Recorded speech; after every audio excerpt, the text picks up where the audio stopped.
Hi, my name is Julia Sherman. I'm the education coordinator for Big Sky Documentary Film Festival. Can I get a raise of hands of people that have heard of the film festival before? A few, yeah, great. We have a few different schools tapping in today, but a part of the festival, we bring films into schools, and we do a few screenings partnering with Inspired Classrooms, and they get us across the state of Montana, and we have some very fun visitors with us today with their film, Welcome to Harmondsworth. So I'll let them introduce themselves, and then after that we'll screen the film, and then we'll circle back around and answer some questions and make note of things that you observed as you watch. So I think your teacher might be handing out a worksheet. If you don't have a worksheet, fold a piece of paper in half, and then on the left side, write down observations, little things that you note, details, and on the right side, questions you still have. What things aren't answered or are not necessarily super clear. So from here, I will let Felix introduce himself. Hello, I'm Felix Bazaljet. I'm a writer and journalist from London. And you are? My name is Toby. I'm a filmmaker from London. Felix and I co-directed, produced and edited the film. Sadly, our cinematographer couldn't be with us today, so it's just us two. Well, we'll still have fun. Yeah. Okay. So maybe we could start off by you guys giving a little context to the film. Sure. And explaining where is Harmondsworth in relation to London. These kids live in Montana. Maybe we don't all know where it is. And then how you first got involved in making the film. And then we can open it up. Sounds good. So the film takes place in a place called Harmondsworth, which is in suburban West London, right on the periphery by London Heathrow Airport, so the largest airport in the UK, I think, one of the largest in the world. That's why there's a detention facility there, because near the airport, so the detention facilities were initially built to, I guess, house people when they came in without documentation, but have become increasingly used by the state as places to put people who are undocumented and living in the country. So in that respect, it's used similarly to the detention facilities that ICE use here in the US. And there's been a similar rise in the UK as in the US of the kind of persecution of undocumented migrants in the UK by the British state. I guess that's probably why we started making this film. Felix was researching an article about the detention centre, and he can probably tell you a little bit more about that. Yeah, I was volunteering for a charity that visited the detention centre, and then over the course of about 2 years I was writing a long article about the history of it. That's how we met Amir, who I interviewed for that article, and who was the voice you heard in the film. He was held in the detention centre for about 50 or 60 days. And it was while I was volunteering there that I started looking around the town, and we got the idea for the film because we wanted to make something which explored the kind of different ways people experience the same environment. So the kind of white tourists are able to freely move around and enjoy the same kind of things that Amir would have liked to enjoy if he wasn't put in the detention centre. Did you guys notice that with the different perspectives? Was there any confusion with maybe who the voiceover was, or why we were focusing on the older people? No. Great. Do you guys have any questions?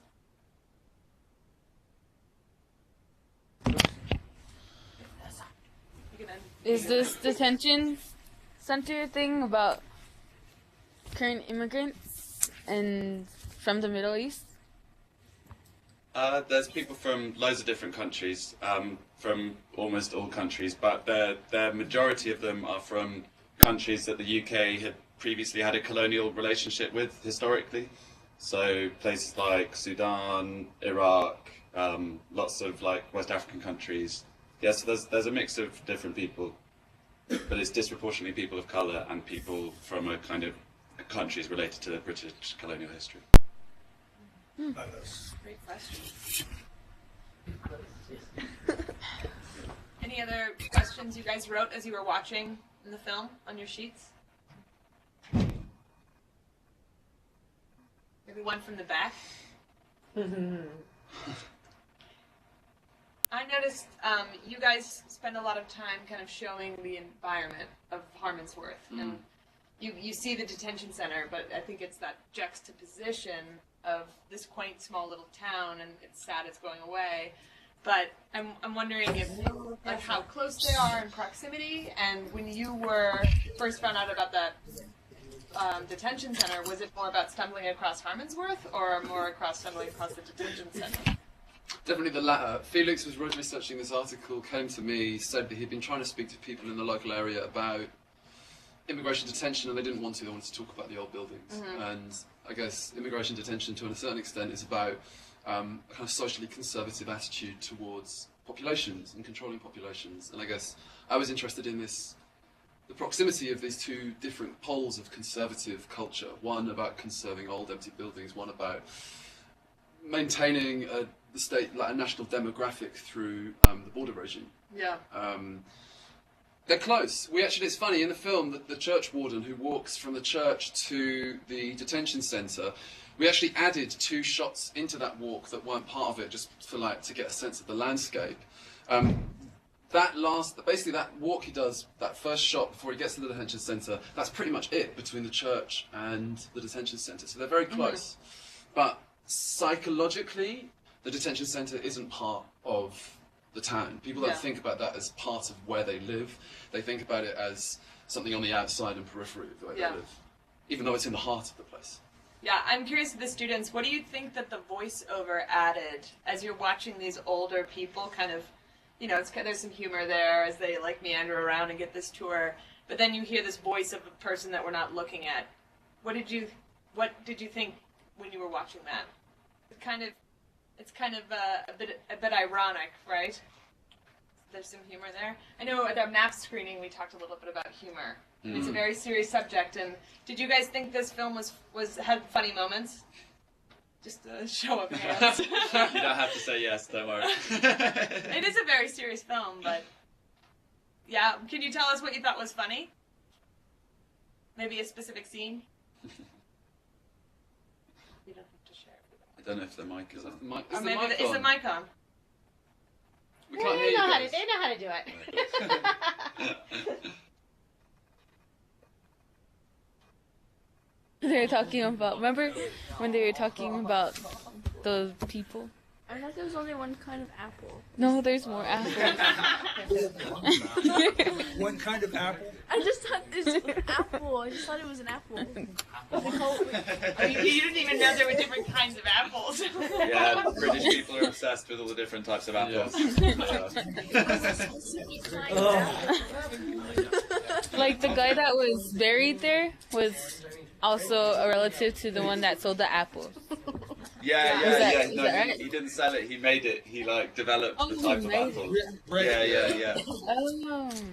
Yeah. Harmondsworth was like the Silicon Valley of British apples.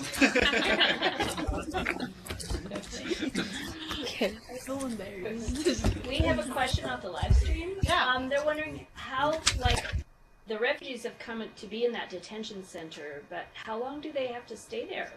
That's a good question. Basically, there's by law that you don't get a trial, so you're just put there by a kind of low-level official, and there's no time limit on how long you can spend there. So typically people spend a couple of weeks, but some people are being there for years because they haven't got their papers sorted and they're stuck in this really inefficient system. So yeah, some people have been there 5 years. That's the longest time someone has spent in Harmondsworth, and it's in a strange way. It's very different to being in prison because you don't have a sentence. You don't know that you're going to get out in 1 year or 5 years. It's just totally indefinite, and you're totally at the mercy of a very inefficient bureaucratic system. Yeah. And one of the reasons for that, a lot of these kind of bureaucratic approaches to, I guess, dealing with problems, is to run people down psychologically. Not knowing when you're going to be going, what's going to happen, is something that completely runs people down and traumatizes quite a lot of people. So I guess that's what Amir was talking about when he was saying how you feel like you have 1 foot in the UK and 1 foot out of it, because basically what they're trying to do is make life so hard for you, distressing and confusing, that you just give up fighting and go home. Well, not home, actually. You're removed from the country that you've chosen to live in. Is it typically families or single adults or? So it's mainly men.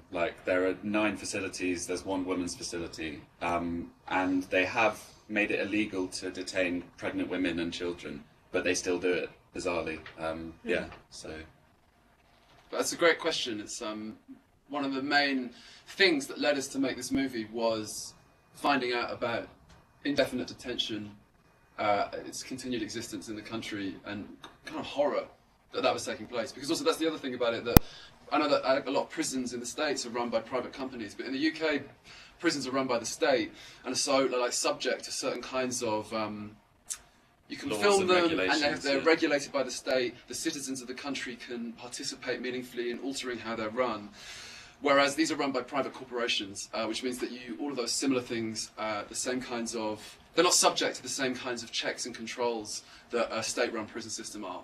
Yeah. And then you have individuals that are banking off of Yeah. all these other individuals Yeah. as opposed to... Exactly, and they have to do, well, they don't have to do, but many people work in detention centres, and the companies that run the detention centres make a lot of money because they don't have to pay them minimum wage legally, so they can pay them a really low wage and make them do work. It's a strange.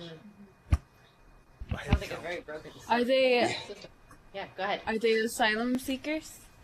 Yeah, they are mainly asylum seekers. They're people who have come to the UK and then overstayed a visa and then applied for asylum. Amir, who you saw in the film, he got his refugee status after 55 days in Harmondsworth.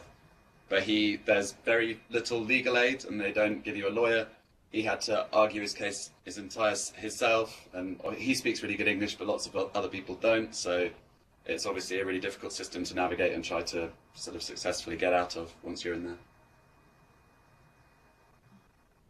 Are there any more questions, whether at this class or on the Yeah. live stream? And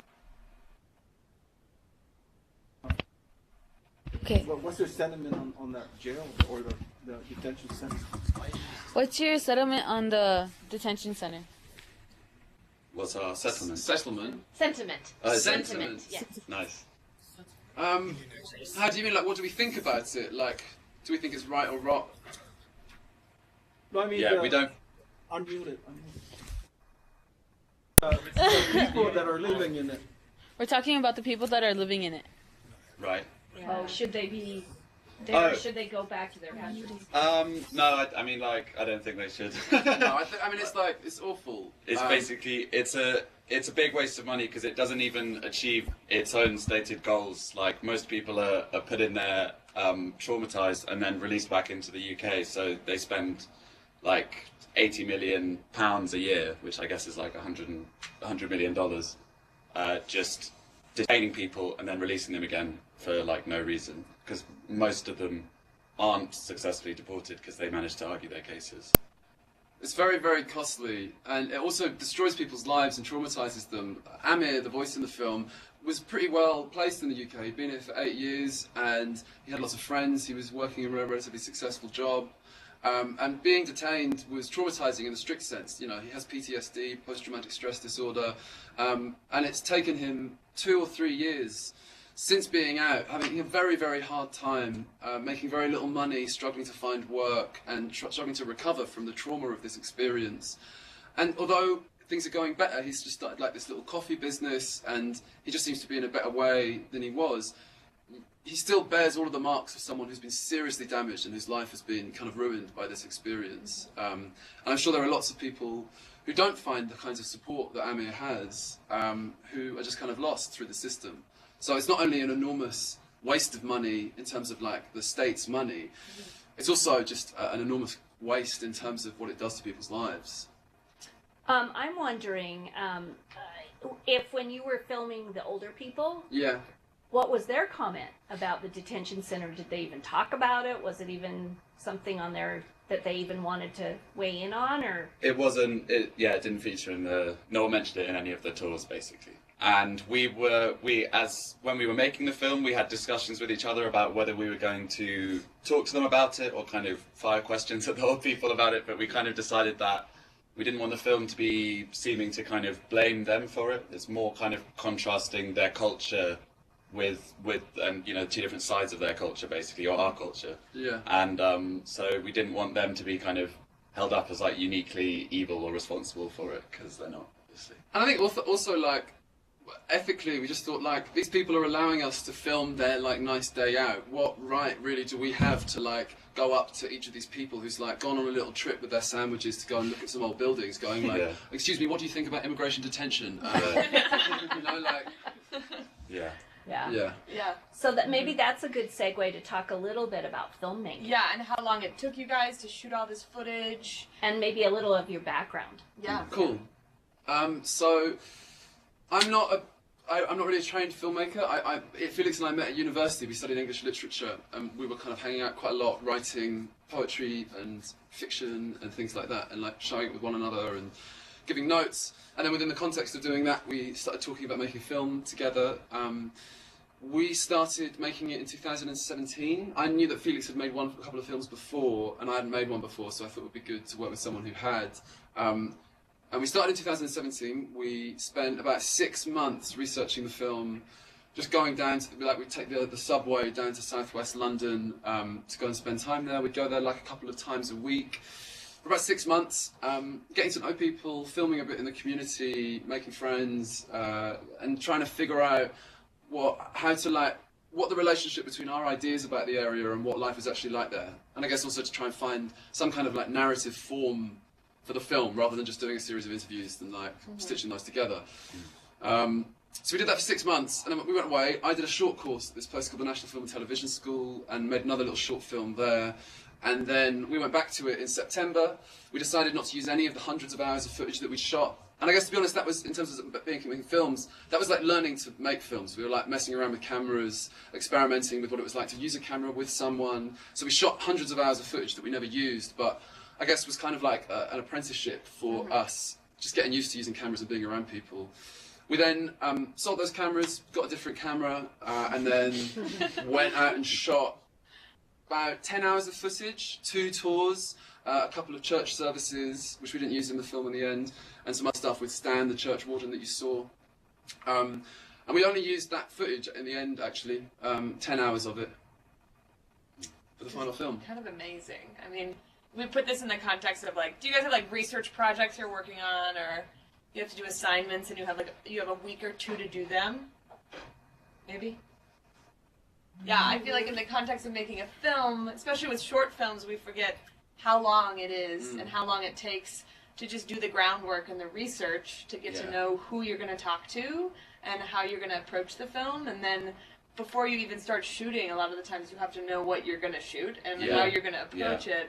Do you want to talk a little bit? I mean, you're a journalist. Felix here is a journalist, so you are well versed in the field of research. Yeah, definitely. It really helped practically that the place was nearby, so I think that's like a good thing to think about if you want to make a film, like whether you can, especially if it's your first film and you haven't got funding or you're independent funding it, if it's somewhere close by and you can go there and really get to know the subject, that's really good.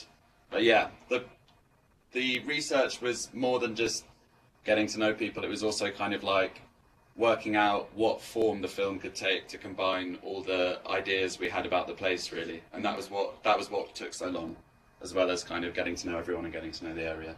Because I guess Felix and I kind of knew that we were interested in the detention centre. We were interested in this fact that there were these old buildings and people really cared about the old buildings. But I guess we only realised that the tour would be a good opportunity maybe to fit those things together in a compelling and funny narrative way. When I just happened to be walking through this like big barn and there was a tour happening, and I overheard like people having conversations and asking questions about like what was happening and the runway and so on. We actually considered planting a friend's mum to like ask some questions about the immigration detention centre.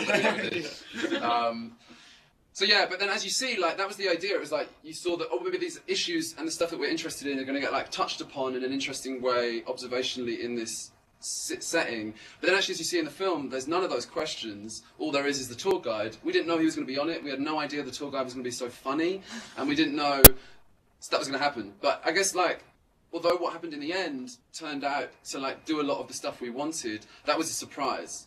What happened was that like we kind of thought, well, maybe this tour's going to do the right thing after having spent 6 months looking for the right situation to explore the themes we wanted to explore. Then actually the way that it in fact explored them were completely different to what we expected. So I guess that's another thing, is that like you kind of have to trust your instincts and like take the leap. And sometimes even if it does work out, it doesn't work out in the way that you thought it would. Yeah. Were there anything that surprised you students as you watched it, or is there something that you learned from it after watching the film that you didn't know before? Maybe we could get 1 or 2 people to contribute. Well, there's one that kind of sparked the question. One of the questions that we have is how many percentage made it out of the detention center? How many people make it out, basically, or percentage? Yeah, it's just over 50% get out of the detention centre eventually and are able to settle in the UK, and just under 50% are deported to countries that often they left when they were kind of 3 years old or 2 years old. Yeah, so they don't have any people there. It's not home for them. I am wondering how many students are interested or have been making films. Yeah. Yeah, because it's so easy now, right? With your iPhones or whatever. How many of you guys have tried making videos? Anybody? Even on your phone? Just for fun? iMovie. iMovies? You can unmute the mic. I may not have some.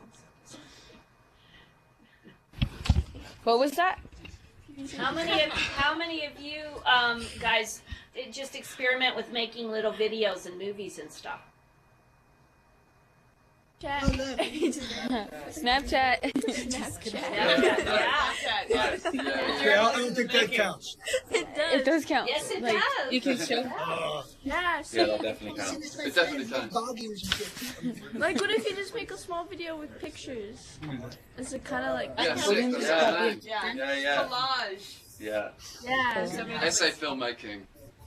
Start somewhere, right? Gotta start somewhere. yeah, gotta start somewhere. Yeah. Yeah.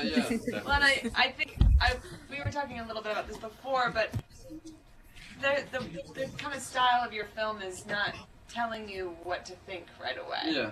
Right? Have you seen documentaries where it's a little bit more historical? Did this feel the same? No. Maybe it felt a little A different. little. Yeah. Like I mean, it's the a little sight. bit more kind of that cinema verite style where you're forced to observe and pay attention. And you guys have made some really, really keen observations. Yeah, thanks As very we've much been for watching. watching, by the way. Yeah. Thank you. Yeah. Yeah, so do we have any more questions on the live stream? Or? We have one. Just wondering, like, how did you approach the tour group? Like, how was that even possible? And were there people that didn't want to be in the film? And how did you handle that? Yeah, there was one. There was one actually. Uh-huh. The tour group happened interestingly. We had spent a lot of time with a woman called Justine Bailey, who was one of the friends. She ran like the group of people who like ran the barn. It's like big ancient 12th century barn. We spent some time with her. We'd filmed with her a bit. We'd gained her trust, and then I found out about this tour that was happening, and we spent a lot of time with her. So when we told her that we were interested in filming it, she put me in touch with the woman who runs the company who organises the tour. I spoke to her on the phone twice. She asked me what the film was about. The first time I was a bit like, "Oh, we're making a film about Harmondsworth and the detention centre."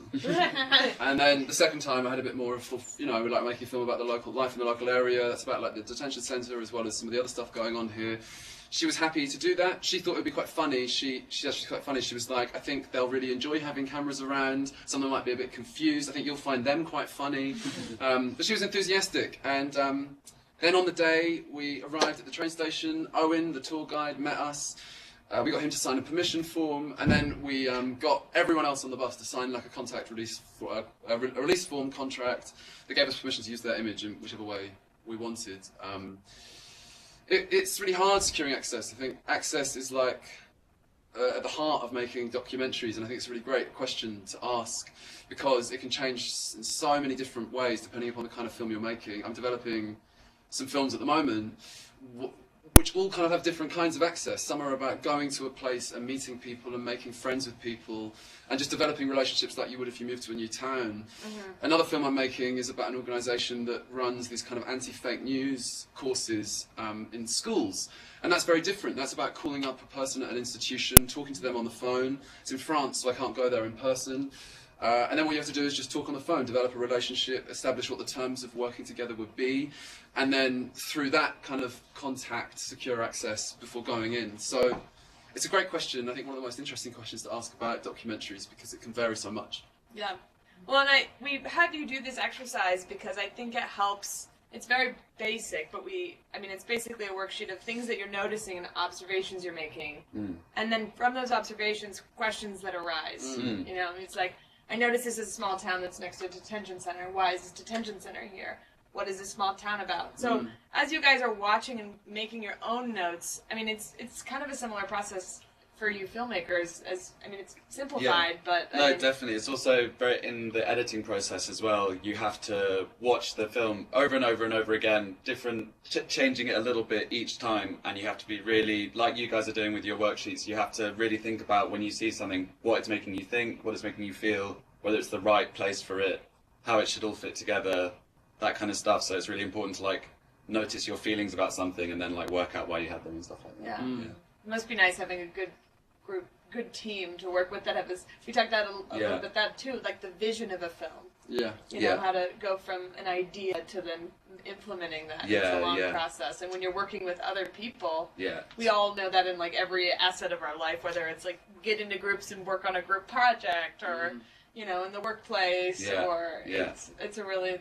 There's some cool skills to learn there, I think. Yeah, definitely. And like, I can't emphasize enough. Actually, you're totally right. Like, in my experience, you can get so like working with your friends, making stuff with your friends. Like Felix, kind of his relationship with filmmaking began from his like friendship with a bunch of like you went with Josh, like skateboarders who like made skate films and took photos and stuff like that. Yeah.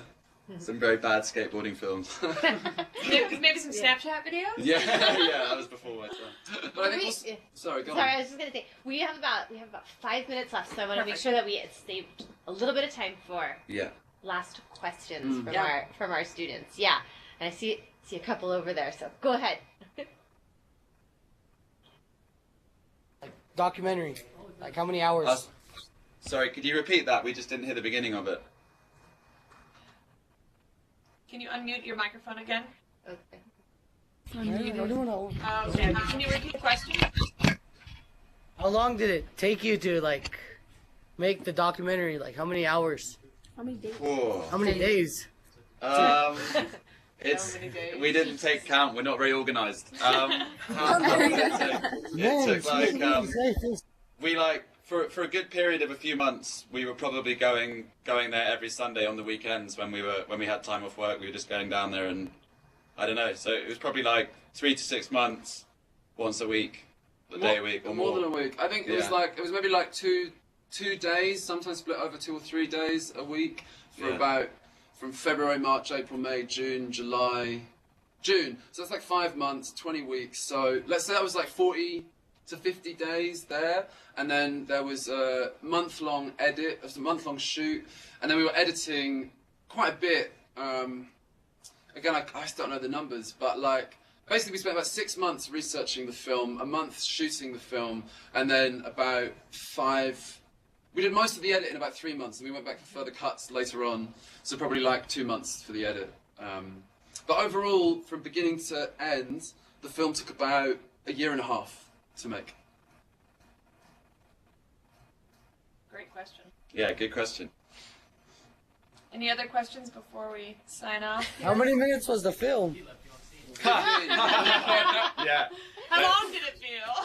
There are probably more efficient ways to make a film, more time efficient ways, but yeah, it was 15 minutes. It's kind of like what the previous question that you asked, like about different kinds of access. This kind of access does take a long time, and probably it's more cost efficient to like make a longer film. But I guess the other thing is that making films like this, part of the reason you do it is because you're kind of interested in a place and want to go on an adventure, and it's an excuse to do that. Although I guess from the perspective of a business, it was a total mistake, waste of time and whatever. From the perspective of like an experience, it was wonderful and not at all a waste. I hope. Felix? Yeah. Same. Yeah. Do you guys have any last questions or comments? Filming? Was it fun? Like, Yeah, it's really fun. Yeah, it was fun. It was worth it. And now they're here. Yeah, exactly. Full circle. Yeah. It's really fun. There's nothing like it really making docs, because although a lot of the skills are really like familiar skills, like making friends, getting to know people, thinking about ideas and their relationship to like people's lives, that the experience of going to a place and meeting loads of people you wouldn't otherwise hang out with, and developing really intimate relationships with those people is great. If you like that. If you don't, if you hate people, awful, don't do it.